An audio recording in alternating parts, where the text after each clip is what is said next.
Race 2 on the program, due off at 12:45, is a maiden plate for fillies and mares over 1,200 metres, being a 9-race card. This is the first leg of the bipot. The early betting is number 11, Austin, and number 12, What a Splash, as co-favourites at 5-2, with number 5, Megan, at 28-10. They're betting 8-1 and upwards, bar those three. Now, Warren, both you and I, as our viewers will see a little later on, have picked out number 11, Austin, as one of the horses to watch out for. Perhaps a little shorter in the anti-post market than we initially suspected, but I think this Daughter of Vercingetorix has loads of scope for improvement. Absolutely, yes. We have found Austin, the two of us, and just like you, I am a little surprised to see her as short in the betting as she is, but be that as it may, as long as she wins or gives us a good run, that's the most important thing. Let's talk about number 11, Austin, and tell you a little bit more about why we like her. She's a Vercingetorix filly. She's had 2 runs on the Gravel Poly, so if they do have to change the meeting, yes, the draw will be a concern, but she certainly knows how to go on the poly track. From run 1 to run 2, she's improved. That last run to It Must Be Love, she was speedy. She got a speedy cut. She ran on powerfully, and I think she's going to give us a good run for our money. I do make it, like you, a 3-quartered contest, and like the bookmakers, and as the punters seem to see it, number 12, What a Splash, the immediate danger. 2 fair runs, scope for improvement, but both of those efforts were at the Scottsville circuit, Hollywood Bet Scottsville circuit.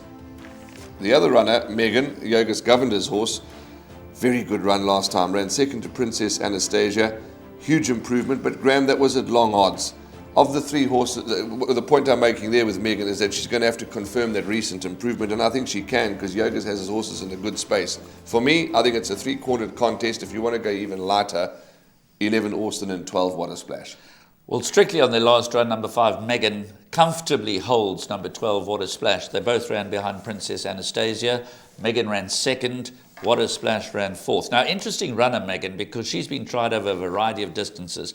Her best 2 efforts have been at Hollywood Bet Scottsville, down the straight over 1,200 metres.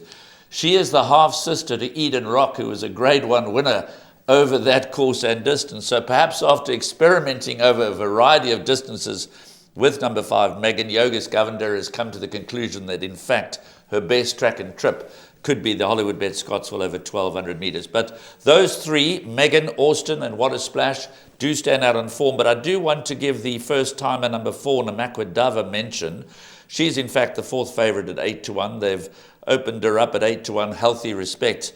She's out of that mare, Way West Goddess, that was trained by Louis Goosen. She was very quick, feature race winner.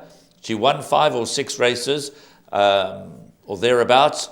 She's obviously by Silvano. But being by Silvano, that would seem to suggest she may need more ground. But there are many quick Silvanos around.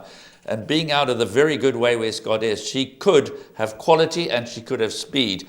And it'll be interesting to see if there's any market support for number 4, Namakwa Dove, Warren. Okay, interesting. Well spotted. Namakwa Dove, beautiful pedigree.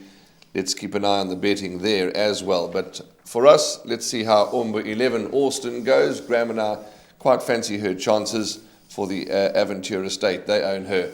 And let's see how this race unfolds. But what we do suggest is that you can go quite light in the first leg of the bipot.